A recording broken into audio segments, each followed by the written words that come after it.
Sampai juzuk yang ke-12, perasan tak kita tentang satu surah yang sangat hebat terkandung dalam juzuk yang ke-12, iaitu surah Yusuf. Surah Yusuf. Cuma kita nak ambil iktibar pengajaran daripada surah Yusuf, apa yang dapat kita petik iktibarnya, ibrahnya daripada surah Yusuf. Kita tahu surah Yusuf ni surah yang penuh dengan cerita, A sampai Z, daripada awal sampai akhir surah penuh dengan cerita Nabi Yusuf. Bismillahirrahmanirrahim. Assalamualaikum warahmatullahi wabarakatuh. Alhamdulillahi rabbil alamin, wassalatu wassalamu ala rasulil amin wa alihi wa sahbihi wa man nasarahu wattaba'a wa walahu ila yaumiddin. Rabbi shrah li sadri wa yassir li amri wahlul 'uqdatam min lisani yafqahu qawli. Amma ba'd. Muslimin dan muslimat rahimakumullah, alhamdulillah, syukur pada Allah Subhanahu wa taala. Kita di kesempatan kita beriktikaf dalam rumah Allah pada hari-hari yang mulia daripada bulan yang mulia, bulan Ramadan yang mubarak, yang penuh dengan keberkatan, iaitu keberkatannya dapat kita rasai dengan kita lebih gemar lebih tamak untuk melakukan amal saleh dan amal ibadah, dan ringan diri kita untuk membuat kebajikan. Itu tanda keberkatan yang melimpah ruah. Dan di samping kita berusaha keras dalam amal ibadah kita semata-mata untuk mendapat ganjaran di sisi Allah Subhanahu wa taala. Tidak ada tujuan lain, tidak ada tujuan keduniaan dan kebendaan, tetapi semata-mata kerana mencari redha Allah. Dan sudah pasti penilaian di sisi Allah Ta'ala, bila Allah menilai sesuatu dengan baik, maka Allah akan beri beberapa kemuliaan-kemuliaan dan anugerah. Antara anugerah yang sangat kita idamkan adalah di bulan Ramadan yang mulia ini, malam Lailatul Qadar.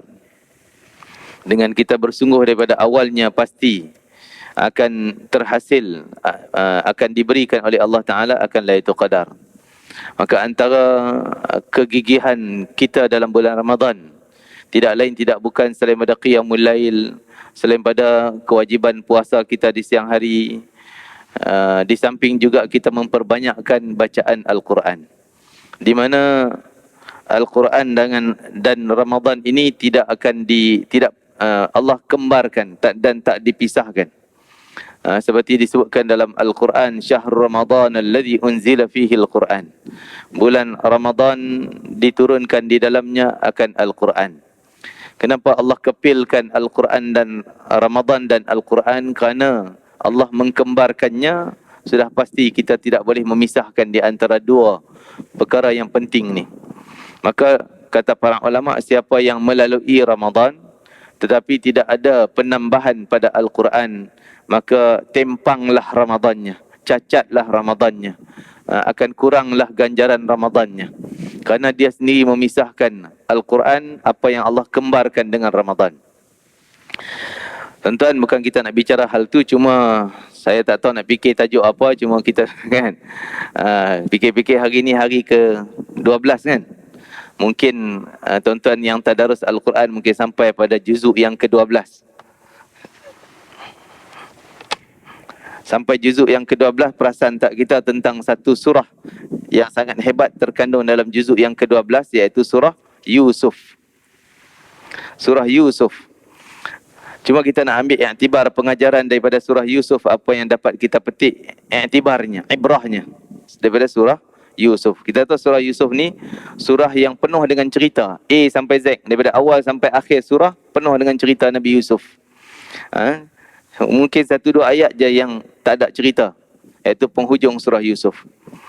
Dimulakan dengan mimpi surah Yusuf alaihissalam. Panjanglah kalau kita nak bawa cerita yang ada dalam surah Yusuf. Cuma perkara-perkara poin-poin yang saya nak sentuh, iktibar daripada surah Yusuf ini, antaranya adalah Nabi Yusuf menyembunyikan perkara yang baik. Ini penting bagi kita. Dalam kehidupan kita wajib, mesti, bukan wajib, kita kata mesti, sebolehnya kita menyembunyikan kebaikan-kebaikan yang ada pada kita. Tak perlu kita nak heboh ke semua sekali kebaikan yang ada pada kita. Terutama apa yang kita hajati. Kalau kita ada hajat satu benda, tuan-tuan, tak payah kita nak cerita semua orang. Zaman sekarang, zaman lebih suka orang terbuka semua. Apa berlaku dalam rumah, dalam kain pun nak cerita di Facebook, nak cerita di TikTok dan sebagainya. Jadi perkara ni membawa kepada perkara yang buruk lebih besar daripada benda kebaikan. Mungkin kita kata, lah tujuan saya cerita ni nak bagi orang doakan kebaikan. Mungkin nampak tujuan yang baik, tapi dia tak nampak benda bahaya dan keburukan yang terselindung di sebaliknya. Dan itu lebih besar daripada kebaikan yang diharapkan. Seperti Nabi Yusuf AS, bila dia mimpi, kan kita tahu Nabi Yusuf mimpi. Dia kata, ya abati inni ra'aitu ahada asyara kawkaban wasyamsa wal qamar ra'aituhum li sajidin. Dia cerita pada ayahandanya. Jadi menunjukkan bahawa kita bila ada hajat sesuatu, kita cari orang yang amanah aja. Orang yang tertentu je. Tak perlu kita nak heboh ke semua. Nabi Yusuf hanya cerita pada ayah dia. Ya abati, wahai ayahanda aku, inni ra'aitu, sungguhnya aku lihat dalam mimpi, ahada asyara kawkaban, ada 11 bintang. Wasyamsa wal qamar, dan tambah lagi matahari, bulan. Jumlah semua 13 lah. Ra'aituhum li sajidin, aku lihat mereka sujud pada aku. Mimpi orang yang saleh adalah mimpi yang benar. Mimpi orang soleh adalah mimpi yang benar. Tengok bagaimana Nabi Yaqub AS, ayahanda kepada Nabi Yusuf AS, menyedari benda ni bahaya. Kita nampak benda baik. Ya memang benda baik, tapi bahaya bila dicerita, diumumkan, dihebohkan. Sampai ayahandanya kata, ya bunayya la taqsus ru'yaka ala ikhwatik. Wahai ayah anak anda aku, jangan kamu nak cerita mimpi engkau ni pada saudara-saudara engkau yang lain, abang-abang engkau. Fayakidu laka kaidan. Mereka akan buat perancangan yang tak baik, akan melakukan kejahatan pada engkau. Inna syaitan. Kerana syaitan bila tahu, dia akan hasut. Dia akan hasut. Dia akan menghasut supaya orang timbulkan permusuhan. Syaitan tak akan biar. Bila ada persahabatan yang baik, dia akan cari jalan bagi bermusuh dua persahabatan yang baik ni. Akan cari jalan. Maka akan berlakulah sikit-sikit bunga api dan sebagainya. Maka hendaklah kita sabar dan baiki hubungan balik. Jangan kita kerana benda yang kecil kita nak besarkan. Ni Nabi Yusuf pesan, inna syaitan lil insani adu mubin. Syaitan ni dengan manusia yang baik, rapat, adik-beradik yang dekat, yang rapat, yang manis muka, pada satu ketika pun syaitan akan cari jalan untuk bagi bermusuh-musuh di kalangan. Jangan. Jadi dalam hadis baginda Nabi SAW sebut, ista'inu ala injahil aw hawaiji bil kitman. Kamu mintalah bantuan untuk melaksanakan hajat kamu dengan cara sembunyi. Minta bantuan dengan cara sembunyi, dengan cara rahsia. Maksud rahsia ni bukan tak boleh cerita semua orang. Kita cerita dengan orang yang amanah aja, orang yang baik, orang yang jujur, orang yang tak jenis makan kawan. Itu kita boleh cerita. Aku berhajat ni nak buat benda ni, benda ni. Cukup beberapa orang yang amanah yang boleh tolong bantu kita, bukan nak menghancurkan kita.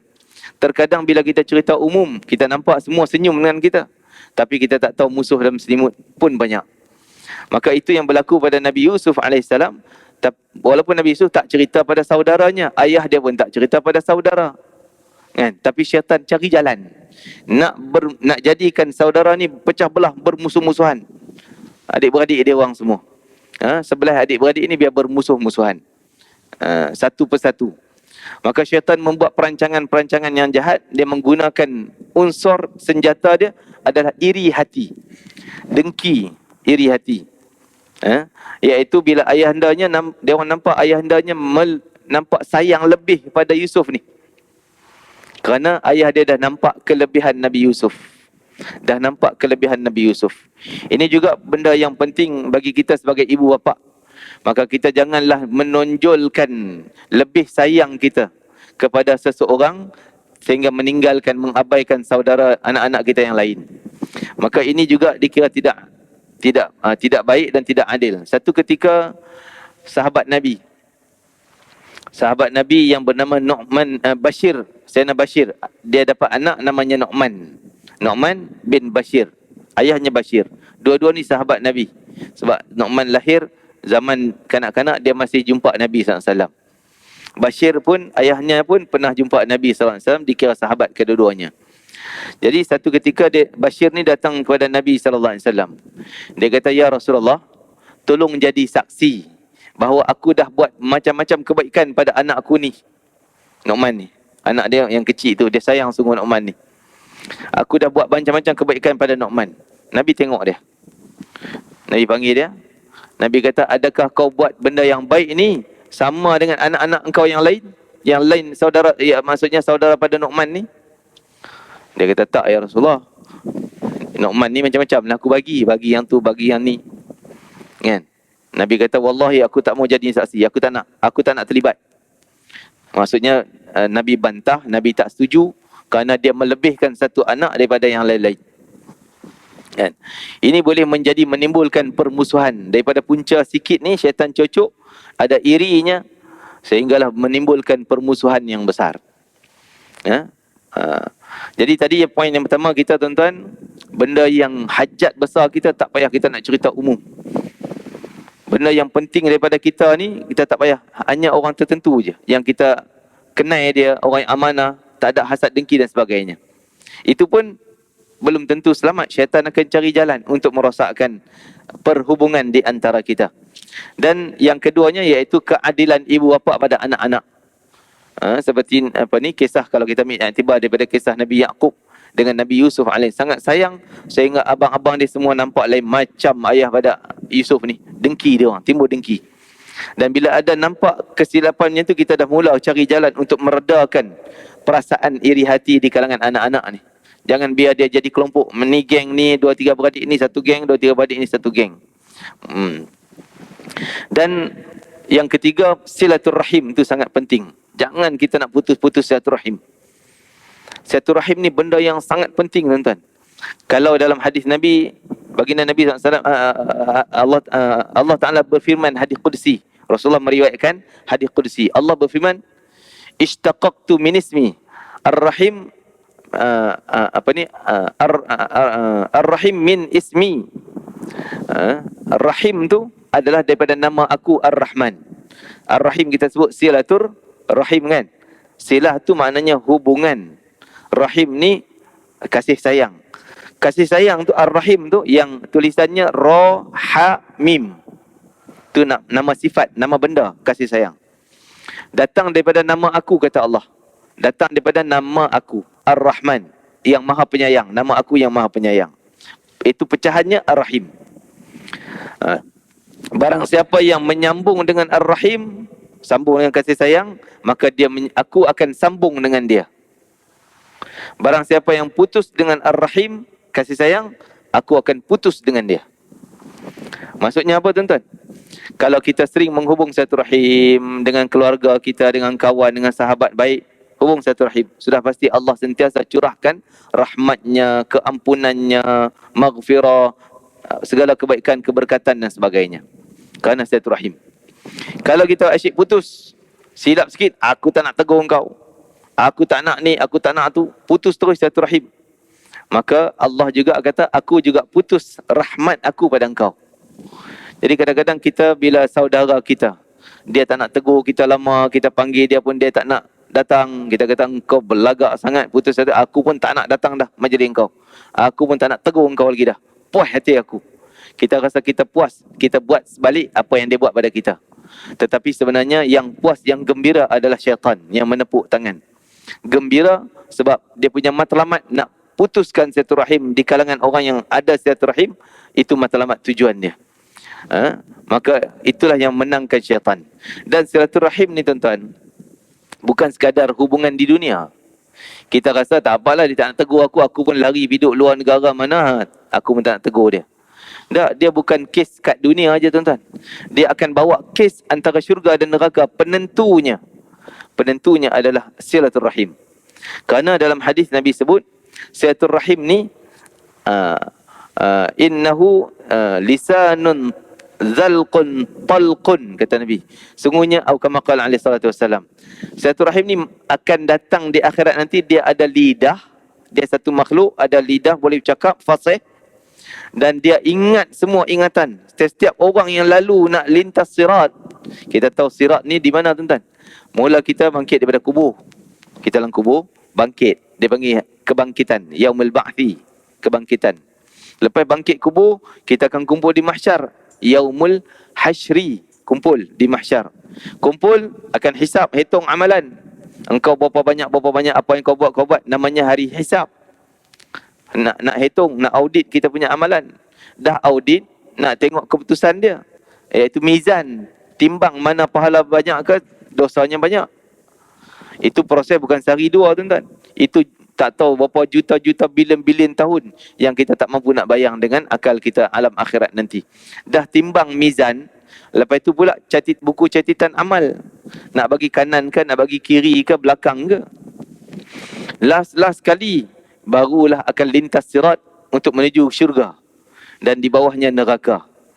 Di situ sebelum nak mula lintas ni, Ar-Rahim, silaturrahim tadi duk tunggu kat situ. Dia ni macam quality control, tuan-tuan. Buat cantik dah, mai quality control, tengok tak bagus, reject, tuan-tuan. Kan? Walaupun orang punya penat kerja, mai quality control kata tak lulus. Jadi dia macam quality control. Walaupun orang datang dengan amal sembahyang, amal puasa, amal banyak, tapi tengok silaturahim tak recommend. Dia kata kena reject, ya Allah. Orang ni dia buat amalan tu dia seorang-seorang je, tapi dia tak jaga silaturahim dengan keluarganya, dengan adik-beradik dia. Bermusuhan, asyik bergaduh je.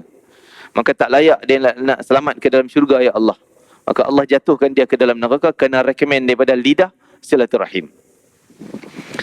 Silaturahim ni penting sebab dia adalah pecahan daripada nama Allah. Kalaulah datang orang tu amalan tak banyak, mungkin bila timbang tu dosa banyak, tapi bila lalu silaturahim kata, ya Allah, orang ni walaupun amal tak banyak, tapi dia hubungan dengan orang lain sangat baik. Sangat baik. Menghubung silaturahim, berbaik dengan keluarga dan sebagainya, tolong menolong, prihatin. Maka selamatkanlah dia, ya Allah, kerana kebaikan dia pada orang lain. Maka Allah selamatkan dia terus ke syurga. Silaturahim ni penentu terakhir. Penting sangat. Begitulah Nabi Yusuf AS, saudaranya nak putus dengki, tapi kerana iri hati yang ada dalam dewang ni. Tetapi Nabi Yusuf dan Nabi Yaqub, si bapaknya, tak nak mendoakan. Selalunya bapak ni hati-hati tentang mulut. Nabi Yaqub tak pernah doa jahat, doa buruk untuk anak-anak dia. Walaupun dia tahu bila abang-abang Nabi Yusuf ni minta nak bawa Nabi Yusuf pergi ke padang pasir, nak main-main di padang pasir. Nabi Yusuf dah rasa tak tenang dah. Dah tahu dah perancangan yang tak baik ni. Perasaan seorang Nabi dan Rasul. Jadi bila rasa tak tenang, Nabi Yusuf macam tak nak bagi, tapi dia orang paksa minta, bagilah ayah, dia bagi jugalah, lepas. Tapi bila dia orang balik dengan penipuan, menipu ayah dia orang, ini derhaka kepada ayah. Derhaka kepada ayahnya, menipu ayah dia. Dia bawa baju koyak, darah palsu, dia kata Yusuf dah mati ni dah kena makan dengan serigala. Ayah dia sedih kata ulama, bukan sedih dia tahu Yusuf dah mati sungguh. Bukan, sedih kerana anak-anak ni menipu dia. Dia tahu. Kadang-kadang perasaan ayah ni dia lain. Dia ada perasaan lain. Mungkin dia boleh tahu hal yang sebenar. Dia rasa yang sebenar, tapi tak ada bukti nak sebut pun. Nabi Yusuf dah tahu perancangan jahat si anak, tapi Nabi Yaqub tak doa pun, mudahan kau masuk neraka lah, kau penipu aku. Ini hati-hati mulut ayah. Mulut ibu dan ayah, hati-hati. Dia akan jadi senjata yang paling tajam, mustajab terus. Seperti mana kisah seorang ibu, bila Nabi menceritakan kisah doa si ibu bapa ni yang sangat mustajab, maka Nabi datangkan kisah anak Juraij. Kisah mustajabnya doa ibu ayah ni. Nabi datangkan kisah Juraij, anak Juraij. Tahu Juraij? Juraij ni Nabi cerita zaman Bani Israel dulu. Juraij ni seorang lelaki yang soleh, kuat amal, sehingga dia buat sauma'ah. Sauma'ah ni kalau kita kata surau lah kot, surau peribadi. Tempat dia buat ibadah dalam sauma'ah dia ni. Dia tak mau keluar langsung, kecuali pergi beli makanan, masuk, terus semayang sepanjang hari dia. Dah berapa tahun dia ada dalam tu. Sehingga datanglah ibu yang rindu pada si anak Juraij. Ibu dia rindu. Ibu dia teringin nak jumpa Juraij, lama Juraij tak balik kampung. Maka datanglah ketuk rumah sauma'ah Juraij ni. Ketuk Juraij, panggil. Wahai Juraij. 3 kali Juraij dengar dia tengah semayang. Dia duk fikir, nak jawab ke, nak jawab panggilan mak ke, nak terus semayang. Nak jawab panggilan mak ke atau nak terus semayang. Dia fikir semayang lagi bagus lah, lebih utama semayang. Dia utamakan semayang dia. Sampai dah selesai semayang, mak dia dah balik. Hari pertama, hari kedua, hari ketiga. 3 hari mak dia datang panggil, Juraid tak sahut 3 hari. Sampai mak dia naik geram. Mak dia cakap, mudah-mudahan kau kena ujian berat dengan pelacur-pelacur bandar ni, kawasan ni. Mak dia cakapnya tu geram, kerana geram tadi ni. Kan? Terus Allah makbulkan cakap. Walaupun dia bukan berdoa, Ya Allah, Ya Allah. Hanya cakap. Hati-hati mak ayah cakap je, mustajab. Sebab tu, ayalah kita ingat orang tua-tua dulu bila nak marah, bertuahnya budak ini. Kan? Dia nak marah tapi dia kata benda yang baik. Supaya tak keluar doa yang jahat tu, yang tak baik tu. Yang kata, apa ni kau ni derhakanya. Jangan. Akan jadi macam tu. Jadi ibu Juraid tadi balik dengan kecewa, dia cakap macam tu geram, kerana geram. Jadi tak lama setelah itu Juraid diuji dengan seorang perempuan pelacur. Pelacur nak goda dia, masuk ceroboh dalam rumah dia yang sedang sembahyang. Dia sedang sembahyang. Jadi pelacur tu goda dengan telanjang depan dia, dia tak pandang langsung, dia terus sembahyang je. Perempuan tu, pelacur tersebut rasa kecewa dan lari. Keluar dia berzina dengan lelaki lain sampai mengandung.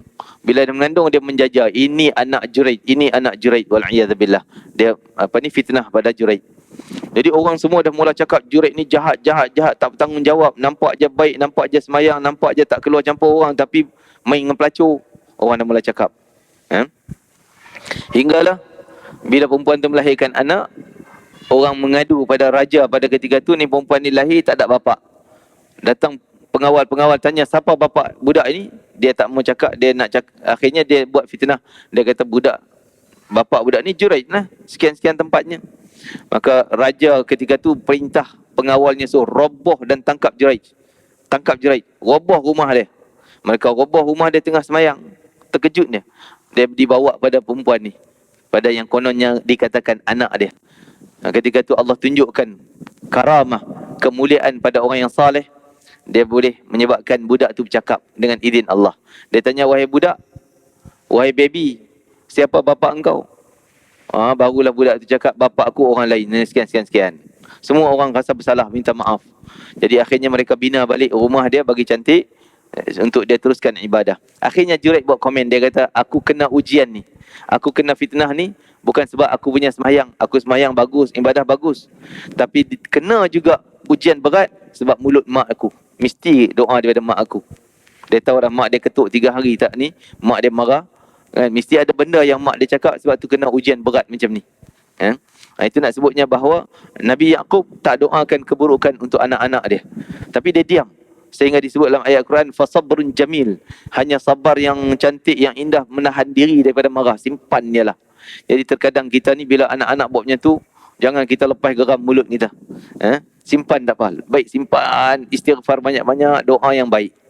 Supaya mereka tetap dipelihara oleh Allah Ta'ala. Jadi iri hati tersebut, saudara Yusuf ni menyebabkan mereka, kalau kita biar iri hati, dengki ni, syaitan bukan nak sekadar nak bagi putus silaturahimnya, tuan-tuan. Dia akan bawa sampai kepada kes yang lebih besar. Sampai sanggup nak membunuh. Itu disebutkan kisah ni, bila abang-abang semua bincang, macam mana kita nak buat ni, ayah sayang sangat kat Yusuf ni. Akhirnya antara saudara kata, uqtulu Yusuf, kita bunuh aja Yusuf tu. Awitrahu ardai, cadangan lain, jangan bunuh kasar sangat kan. Kita buat peringkat lain ni, kita campak dia jauh, buang dia jauh-jauh. Yakhlu lakum wajhu abikum, biar dia tak jumpa ayah kita lagi dah kan. Itu sifat dengki, iri hati ni kita jangan layan, tuan-tuan. Kerana Nabi sebut, innal hasada yakulul hasanat, sesungguhnya sifat dengki ni akan menghapuskan pahala-pahala baik, macam mana api menghancurkan kayu-kayu api. Kayu api keras, kuat, kena api hancur jadi debu, tuan. Apa pun tak ada. Macam itulah pahala penat kita kumpul. Tapi dengki, apa dengki? Kata ulama, kita merasai sakit bila tengok nikmat orang lain, sehingga kita cari jalan nak menjatuhkan orang tu. Dia dah dapat nikmat yang lebih pada kita, kita sakit hati. Sakit hati, dia dah ada iri hati. Dah rasa sakit ni, iri hati. Lepas tu bila dia bertindak, itu ada hasad. Dia bertindak nak jatuhkan, bertindak nak malukan orang tu, nak hilangkan nikmat yang ada pada orang tu. Tapi iri hati yang ada boleh bertukar jadi pahala kalau kita pandai kawal dia. Kita tengok dia dapat nikmat apa dia dapat harta banyak, ataupun dia dapat kekayaan, harta banyak, dia bantu. Kita iri hati, oh dia dapat lebih pada aku. Tapi kita berusaha nak dapat lebih pada dia, berlumba-lumba, itu boleh. Jadi daripada iri hati tadi kita tukar jadi ribtah. Ribtah ni nak berlumba-lumba, nak saing dengan sihat. Bukan nak jatuhkan dia. Bila dengki ni, kita cari jalan nak bagi dia rosak, nak bagi dia jatuh. Kan? Jadi masa dalam fikiran tak dicatat dosa lagi. Tak dicatat dosa. Tapi bila dah ada tindakan, dah dicatat dosa besar, menghapuskan pahala kita, tuan-tuan. Bayangkan penat kita puasa 30 hari, bukan setahun ni, berapa tahun dah kita puasa. Berapa tahun dah kita qiyamul lail. Sekian banyak kita punya tahajud, sekian banyak kita punya Al-Quran, tetapi semua hancur lebur, tuan-tuan, kerana dengkinya, kerana iri hati yang jadi hasad dengki, wal'iyadzabillah. Maka hati-hati kita dalam hal ni, terutama kita bulan Ramadan. Kita dalam bulan Ramadan, perkara-perkara ni memudahkan untuk menghapuskan, jadi virus yang menghapuskan kita punya pahala, khususnya Ramadan yang kita idamkan adalah ganjaran yang besar. Jadi begitulah beberapa antara lagi disebut bagaimana kejayaan. Kita tengok Nabi Yusuf ni, Nabi Yusuf, tuan-tuan, ujian untuk kita. Mesti Allah akan datang ujian. Jangan kita buruk sangka dengan Allah. Bila kita kena ujian, kenapa lah Allah buat kat aku macam ni, Allah benci kat aku kot. Ini buruk sangka dengan Allah. Jangan buruk sangka dengan Allah. Husnuzan billah. Kita wajib berbaik sangka dengan Allah. Allah sendiri berfirman, ana inda zanni abdi bi. Aku akan tunaikan mengikut sangka apa hamba tu pada aku. Hamba tu sangka apa pada aku, yang tu dia dapat. Dia sangka Allah benci dengan aku ni sebab asyik kena ujiannya, lepas ni kena ni, lepas ni kena ni, Allah benci dengan aku. Yang tu Allah bagi, yang tu memang kau nak benci, aku bagi benci. Aku benci dengan kau. Kalau kita letak husnuzan, Allah, Masya Allah, Allah bagi ujian ni dan ada hikmah dia, ada baiknya. Mesti Allah nak bagi benda yang baik. Gambarkan husnuzan, pasti Allah bagi yang tu. Kerana Allah bergantung pada sangkaan kita. Jadi kita tengok Nabi Yusuf, tuan-tuan, daripada kecil tak pernah hidup aman. Ujian sepanjang hidup awalnya, tapi hadiah besar di hujungnya. Daripada kecil dia didengki oleh abang-abang, dipulau oleh abang-abang. Saya ingat abang dia bawa campak dalam perigi, bawa fitnah pula, kata dia dah mati, dah kena masuk dalam perigi, tinggal seorang-seorang dalam tu. Adalah orang datang selamat Nabi Yusuf, dah selamat jual pula di pasar, macam Piramli jual tu, lelong, jual hamba. Yang membelinya pula bawa letak di rumah, dituduh zina pula, dituduh dia nak rogol isteri Al-Aziz, menteri itu, dituduh pula macam-macam, beberapa step. Semuanya ujian berat-berat pada Nabi Yusuf. Dah kena tuduh tu, selamat dah satu step, dia tak. Akhirnya suami dia tahu ini perancangan isteri, bukan Yusuf tu jahat. Tapi lepas itu kena ujian dengan perempuan pula. Dah lah perempuan pertama seorang, lepas tu perempuan ramai pula. Yusuf dibuat tayangan, nak tunjuknya Yusuf ni handsome ni, dibuat tayangan. Semua perempuan tengok, sampai perempuan semua nak potong buah tu, terpotong tangan sendiri. Jadi dia dijadi tayangan pula, itu pun dia tak suka. Lepas tu dia kata, ya Allah, lebih baik aku masuk penjara lah. Minta masuk penjara. Penjara pun ujian juga. Berapa banyak ujian sampai remaja, sampai dewasa dia. Tapi di akhirnya natijahnya, dahlah masuk penjara, ada peluang nak selamat, tak selamat juga. Iaitu bila dua orang masuk penjara bersama dengan dia satu sel, dua orang tu mimpi, dia takwil mimpi jadi betul. Cuma dia pesan, nanti kau dah berjaya sungguh bekerja dengan istana, tolonglah rekomen aku keluar. Kawan tu terlupa nak cerita Yusuf, dah bertahun duduk dalam penjara. Patut setahun 2 tahun, dah jadi berpuluh tahun duduk dalam penjara. Ujian lagi. Tapi natijah penghujungnya, kenapa, dari mana Allah selamatkan dia? Ialah memang Allah pilih dia. Itu pilihan Allah. Yang keduanya kerana kesabaran dia. Nabi Yusuf tak pernah letak buruk sangka pada Allah. Allah benci dengan aku apa, buat macam ni. Tapi dia tetap yakin Allah tetap bersama dengan orang yang jujur, orang yang benar, orang yang beriman. Maka kita juga kena letak keyakinan, kalau kita jujur, kalau kita benar, kita tak salah, orang tu kata kita macam-macam, tetap Allah akan bantu. Ada aja bantuan daripada Allah Subhanahu wa taala. Yakinlah. Jadi kesabaran Nabi Yusuf sehinggalah dia dikeluarkan menjadi menteri, di sekian-sekian jumpa balik keluarga dia dan sebagainya. Dan yang seterusnya itu sifat mulia yang ada pada Nabi Yusuf, iaitu suka memaafkan. Abang dia punya jahat, bukan dia tak ingat, bukan dia lupa. Daripada kecil tu dia tahu. Tapi bila abang dia datang jumpa, dia tetap memaafkan abang-abang dia semua. Jadi balik saudara yang bersatu, yang ikat silaturahim bila dia memaafkan. Jadi sifat memaaf ni satu sifat yang sangat mulia, tuan-tuan. Sehingga Allah Ta'ala cerita dalam Quran surah Ali Imran. Surah Ali Imran, kisah ahli syurga, salah satu sifat mulia ahli syurga, ciri utama yang pertama sekali, alladzina yunfiquna fis sarra'i wad-dharra, iaitu suka menginfakkan harta. Dia pemurah. Sifat pemurah ni sifat ahli syurga. Walaupun dia sempit, walaupun dia tak ada duit kat tu, tapi pemurah tu tetap ada. Kita ingat kita nak derma ni bila ada duit je lah. Tak ada duit tak ada derma. Tak. Derma tak derma ni datang daripada sifat hati yang pemurah. Kalau kita pemurah, sikit pun dia bagi. Tak ada, dia tak ada banyak, dia bagilah sikit takat mana dia boleh bagi. Kalau ada banyak, dia bagi banyak. Kan? Ada orang ketika banyak dia boleh bagi, tapi ketika tak ada apa, dia tak dapat, dia sikit, dia kedekut. Ada orang terbalik pula, waktu dia sikit tu dia rajin nak tolong. Waktu dapat banyak, dia jadi kedekut pula. Dua-duanya gagal. Bukan ahli syurga tu. Sifat ahli syurga, sifat pemurah yang ada dalam hatinya, sehingga semua keadaan dia tetap dengan kepemurahannya. Itu yang ditunjuk oleh Nabi SAW, disifatkan oleh Abdullah bin Abbas, bahawa Nabi ni sangat pemurah. Bila masuk Ramadan, lebih berganda pemurah Nabi SAW. Jadi Nabi ni orang kaya, tuan-tuan. Nabi bukan Sayyidina Osman bin Affan. Nabi bukan Abdul Rahman bin Auf, jutawan-jutawan, hartawan-hartawan. Tapi Nabi hidupnya kadang-kadang beberapa hari dapur rumah Nabi tak berasap, tak ada makanan nak makan, nak masak. Yang makan kurma, air, tapi tetap Nabi pemurah.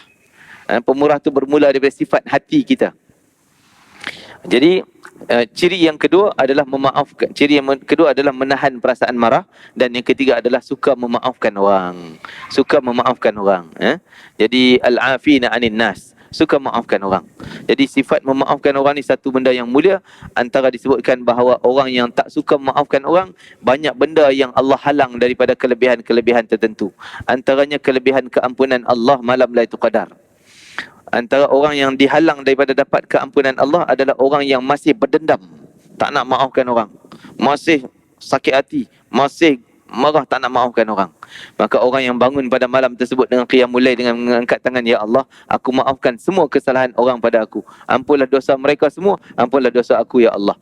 Orang ni awal-awal Allah nak bagi keampunan malam Lailatul Qadar. Maka begitulah sifat Nabi Yusuf AS yang sangat hebat. Dan Nabi Yusuf tetap berpendirian dengan pendirian akidah yang sahih. Seperti mana Nabi Yusuf, walaupun di mana saja dia tetap berpegang pada ajaran yang benar, akidah yang benar. Walaupun dia dalam penjara, walaupun kalau nak ikut tawaran keduniaan, iaitu dia duduk dalam dalam rumah menteri, isteri menteri nak pada dia, kalau dia kata yes, dia mesti dia dapat macam-macam keistimewaan. Kekayaan harta dapat, macam-macam dia boleh dapat. Tapi dia tak nak, dia tetap pegang pada pendirian agama. Mudah-mudahan Allah beri kita tasbit, kekuatan kita berpegang dengan ajaran agama di mana saja kita dicampak. Kita duduk dalam tempat mana pun, duduk dengan orang jahat pun, kita tetap seorang Muslim saleh. Mudah-mudahan. Itu doa untuk saya dan kita semualah. Mudah-mudahan Allah beri keteguhan kita seperti doa Nabi, ya muqallibal qulub, tsabbit qalbi ala dinik. Ya wahai Tuhan yang membolak-balik hati manusia, tetaplah pendirianku di atas landasan agama. Doa ni sentiasa kita minta. Mudah-mudahan kita dapat iktibar sikit sebanyak daripada apa yang kita sampaikan tadi. Beberapa poin-poin yang ringkas je lah. Cerita surah Yusuf ni sangat panjang, pengajarannya pun sangat banyak, tapi kita ambil beberapa poin-poin ringkas tadi. Mudah-mudahan akan iktibar bagi kita untuk terus berpegang pada ajaran Allah SWT, bersabar, supaya bersabar itu menjadi kunci kejayaan, dan sering memberikan kemaafan pada orang, dan terus istiqamah dengan amal-amal salih kita. Wallahu alam. Rabbana taqabbal minna innaka antas samiul alim wa tub alaina innaka antat tawwabur rahim waqtina bil husna wa anta radin anna fi khairin wa lutfin afiyatin bi rahmatika ya arhamar rahimin. Rabbana atina fid dunya hasanah fil akhirati hasanah wa qina adzabannar. Wa sallallahu ala sayyidina Muhammad wa ala alihi wasallam. Walhamdulillahirabbil alamin. Taqabbalallahu minkum innaka antal taqabbal ya karim. Assalamu alaikum warahmatullahi wabarakatuh.